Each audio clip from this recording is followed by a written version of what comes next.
Digital boomer. Alors, moi non plus, je ne sais pas ce que ça veut dire. En tout cas, je peux vous dire un peu qui je suis. Je suis schizophrénique puisque j'ai 3 activités. J'en ai une qui est celle de consultant pour la transformation digitale auprès d'entreprises. Et j'ai vu qu'il y avait des anciennes personnes de chez EDF. Je travaille aussi pour ce genre de groupe, mais aussi pour des toutes petites entreprises, des PME de 20 personnes.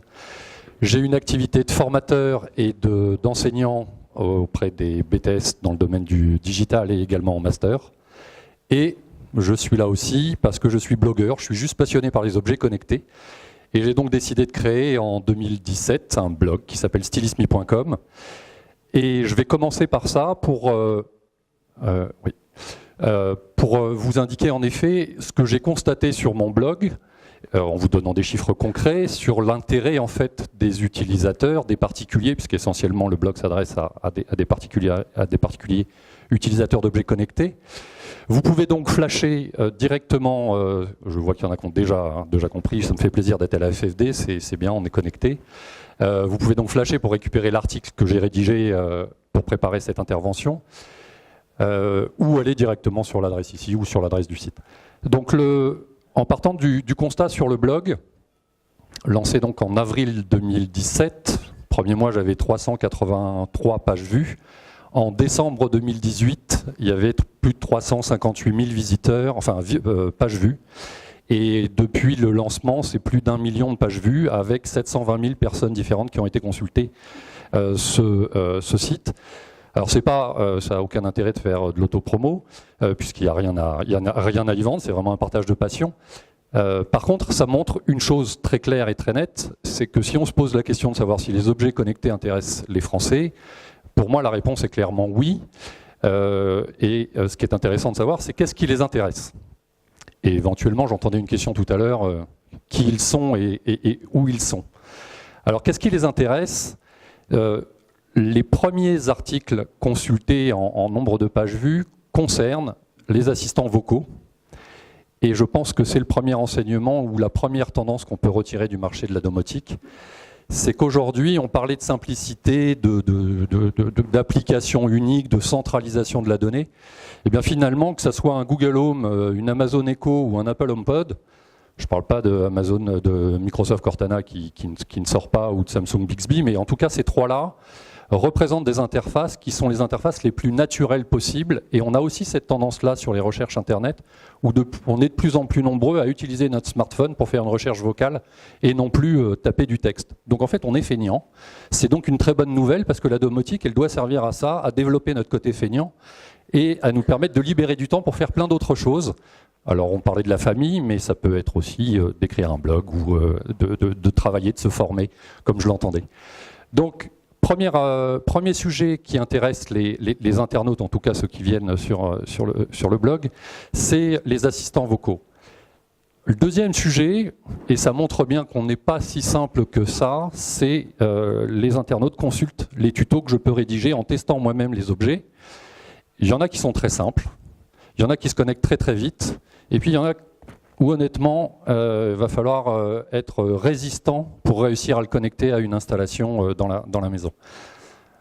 Et puis, le troisième sujet qui va faire plaisir à un des exposants que je vois dans mon axe, c'est Sonos. C'est donc tout ce qui est véritablement autour du loisir. Et c'est le deuxième enseignement, je vous parlais des assistants vocaux, donc une domotique qui va vers l'utilisation de l'interface vocale, mais c'est aussi une domotique. J'ai commencé, mon premier métier, c'était responsable communication chez FAC France, les automatistes de portail et portes, et j'ai lancé à l'époque le réseau agréé FAC, qui est, je crois, toujours en action aujourd'hui. Mais on est passé d'une domotique qui était contrôle des accès avec une télécommande à une domotique qui est une interface unique, qui est plutôt vocale, et ou qui reste digital. Alors digital, c'est la notion du digit, du doigt, le fait d'appuyer sur un écran tactile, celui du smartphone ou de la tablette, pourquoi pas de l'écran ou n'importe quel autre support tactile.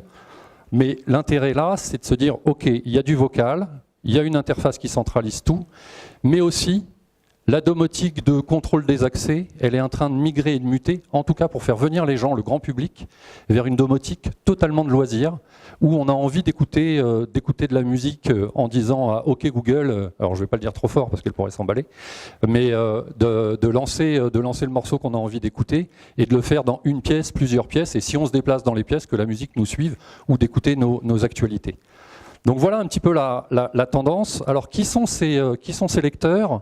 Donc c'est 720 000 lecteurs. La bonne nouvelle, c'est qu'il y a quand même 30% de lectrices, plus de 150 000 lectrices, donc c'est pas forcément un milieu d'hommes, et je trouve que c'est à peu près représenté même dans la salle. C'est donc quelque chose qui intéresse tout le monde. En termes de tranche d'âge, alors je l'ai noté parce que je voulais éviter de dire des erreurs. Voilà. En termes de tranche d'âge, chez les hommes, donc 70% des lecteurs sont des hommes de 24 à 54 ans. Et les femmes sont un peu plus jeunes puisqu'elles ont entre 18 et 44 ans. Donc l'enseignement aussi, c'est de se dire, on disait on reste 7 ans dans son logement, qu'on en soit propriétaire ou locataire. Donc il y a aussi un enseignement à tirer de ça, c'est que l'utilisateur aujourd'hui, lorsqu'il fait l'achat finalement de produits domotiques, et acheter 200, 300, 400 euros de produits domotiques, pourquoi pas? Je pense qu'on peut même aller à 1000 euros, c'est le prix qu'on va mettre dans un téléviseur, et c'est le prix qu'on a tous mis dans un smartphone haut de gamme. On est prêt à mettre dans un objet connecté, finalement c'est le premier objet connecté, le smartphone. Google a annoncé que fin janvier 2019, il y aurait 1 milliard d'objets connectés dans le monde, dans 88 pays, en 27 langues, qui auraient Google Assistant intégré. Alors si on se pose la question de quel assistant vocal privilégié dans les installations domotiques, j'ai pour ma part un début de réponse.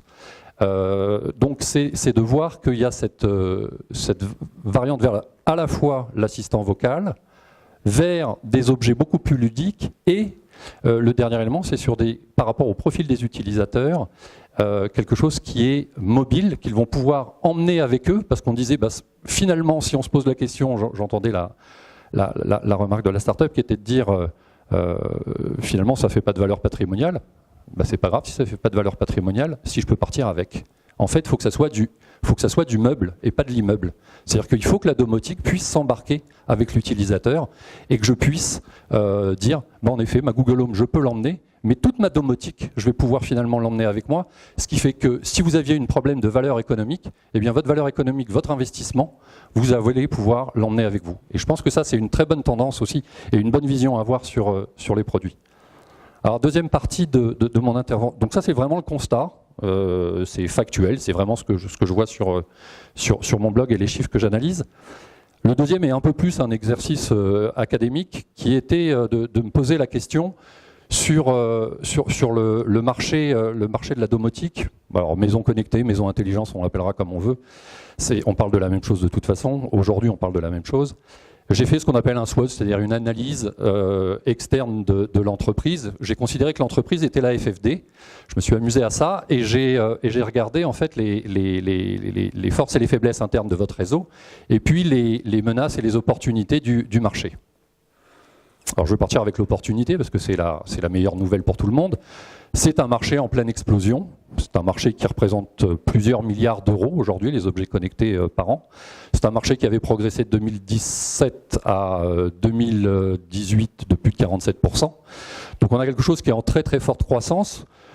Donc vous avez très clairement un potentiel devant vous. Je pense que la domotique il y a 20 ans, on en parlait, c'était quelque chose de rare. Aujourd'hui, c'est quelque chose qui peut, contrairement aux interventions précédentes, moi je pense que ça peut concerner tout le monde. La preuve, on disait 3 millions de box de chez Orange. La domotique, elle est présente déjà chez vous en fait. Une box, le fait d'avoir la télévision connectée, la télévision sur Internet, on est déjà dans, pour moi, alors, je le mets sous le label domotique, mais on est déjà dans le monde de l'objet connecté. Donc en fait les gens en ont. Le tout c'est de leur faire prendre conscience que cet objet-là va pouvoir s'associer avec plein d'autres objets. Donc un marché, l'opportunité c'est un marché gigantesque. Et un marché qui va être en forte croissance, parce que je vous dis, on est naturellement, un chanteur mort disait, on n'est pas fait pour travailler. Je crois qu'il faut jouer complètement sur cet aspect-là, et on le voit avec la tendance du loisir, on a envie de faire autre chose, finalement, quand on rentre chez soi, parce que chez soi, il y a une marque qui a été très maligne, qui a utilisé le mot Nest pour sa marque, Et c'est plutôt bien parce que c'est ça, on va dans son nid douillet chez soi. Quand on est chez soi, on est dans son espace personnel, dans son espace privé. Les menaces, c'est qui va prendre ce marché-là? Est-ce que c'est la FFD ou pas? Eh bien, aujourd'hui, il y en a qui ont bien compris que ce marché existait, et c'est les GAFA, hein, donc Google, Apple, Facebook et Amazon, qui eux ont décidé, et vous les voyez rentrer par la petite porte, qui est l'interface utilisateur, qui est l'assistant vocal. Je pense qu'eux, ils ont compris que c'était un moyen de rentrer. Et puis aux autres, alors chacun dit « Ah bah oui, mais moi, alors on n'est pas compatible, c'est pas ouvert, etc. » C'est le problème d'une norme. La norme, elle ne se décide pas par des assemblées générales. La norme, elle s'impose en fait au public, soit parce que c'est quelqu'un qui est le plus fort qui va décider de l'imposer à tout le monde, ce qui peut être le cas et la capacité de Google, soit c'est l'utilisateur, et j'espère que c'est l'utilisateur qui a ce pouvoir-là, parce qu'on lui propose quelque chose de très simple. Et le problème de Google, c'est qu'il offre les deux. C'est-à-dire qu'il a à la fois une puissance colossale, mais en plus, il a tendance à nous offrir des produits qui sont plutôt efficaces et bien faits et ultra simples à utiliser. Donc, on a au niveau de la menace, les premiers acteurs qui sont les gros et qui pourraient, en faisant des produits tellement justement simples et faciles à plugger chez soi, faire en sorte qu'on n'ait plus besoin de vous. C'est une possibilité. L'autre niveau, bah c'est Bosch qui nous accueille. Vous avez entendu, Bosch travaille sur une solution globale de smart home destinée aux particuliers. Ils ont la même approche du marché. Ils se disent, ben, nous, en tant qu'industriels, on veut faire une offre complète et on veut réussir à faire quelque chose de complet pour nous et de le proposer aux particuliers. Et donc, ils représentent aussi une menace potentielle, sauf à lier des partenariats évidemment avec eux et des offres dédiées industrielles. Vos forces internes au réseau, je pense que vous les connaissez, elles sont heureusement nombreuses. La première, c'est ce que je vois là, c'est qu'il y a un collectif. Il y a un collectif et un collectif créatif, parce que j'ai entendu des choses qui étaient dans ma réflexion et dans ma conclusion. Donc je suis ravi d'entendre ça. Vous êtes évidemment des experts en domotique, vous avez un savoir-faire, vous couvrez la totalité du territoire, je pense au nombre où vous êtes, et vous avez un atout que n'ont pas les deux que je viens de citer avant, c'est que vous êtes une somme de petites entreprises. Et la petite entreprise a une force incroyable, c'est son agilité, sa vitesse de prendre une décision. Vous avez chacun d'entre vous le pouvoir de prendre une décision dans votre entreprise et de l'appliquer immédiatement. Un grand groupe, il n'a jamais cette capacité-là. Donc vous avez une capacité d'être agile que n'ont pas les industriels. Et puis le dernier élément sur vos atouts, c'est la confiance. Et là, j'ai entendu en effet le projet, et ça faisait partie de mes préconisations avec voilà l'insolence que ça peut représenter, mais qui était de dire il faudrait apporter un espèce de label qualité, en tout cas sur le marché français, on aime bien. Souvent, ça ne change pas le marché, mais ça a un côté de réassurance auprès des particuliers. Et en conclusion, c'est finalement quel est le rôle que vous pouvez avoir, quels sont les enjeux. Les enjeux, c'est d'attraper ce marché-là et d'avoir une vraie part. Alors, je vais vous donner des idées, vous en ferez absolument ce que vous voudrez, mais l'idée, c'est de dire en effet, utilisez vos forces, bien évidemment. Utilisez le fait que vous avez la capacité de négocier avec des industriels, même de négocier avec les politiques pour mettre des normes et créer des univers produits. Dans l'idée de créer un univers produit, ce qui est intéressant, alors vraiment de mon point de vue, mais c'est de créer une gamme de produits qui serait normée. Vous voyez, on dit on va normer la prestation de service, mais c'est de créer une gamme de produits qui serait normée par la Fédération française de la domotique. Vous la labelliseriez vous-même et vous commenceriez par une gamme qui serait une gamme premier prix, une espèce de package de démarrage qui serait évidemment évolutif et dans le temps et avec un certain nombre d'accessoires que vous pourrez associer et plugger au fur et à mesure et sur lequel vous partageriez la donnée d'une manière évidemment sécurisée, protégeant la vie privée des personnes, mais qui vous amènerait à avoir ce lien avec finalement votre client dans un lien de durée, même s'il déménage, vous pourrez l'envoyer à un autre collègue ailleurs en France parce que on déménage pas simplement parce que sa famille grandit, mais aussi parce qu'on change de boulot ou parce qu'on l'a perdu et qu'il faut en retrouver un autre ailleurs.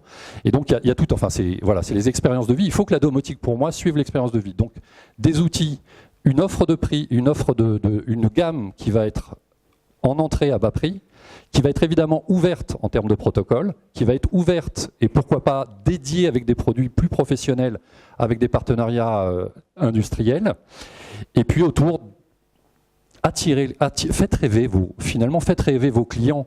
Moi, quand vous me parlez d'un système de détecteur de machin, ne soyez pas expert, soyez dans le conseil, et alors on a dit, il ne faut pas les faire rêver, moi je pense que c'est le contraire, je pense qu'il faut faire rêver l'utilisateur, il faut lui montrer des réalisations exemplaires, il faut faire, pire que le faire rêver, il faut que vous puissiez réaliser au-delà de ses propres rêves. Et j'ai adoré, et je l'ai rajouté d'ailleurs en fin d'article sur le blog, j'ai rajouté la vidéo de Bosch, parce que je trouve que Live Like a Bosch, je trouve que c'est vraiment la vision de la domotique de demain, en tout cas celle qui commence aujourd'hui, c'est la domotique doit être amusante et agréable à utiliser chaque jour. Merci.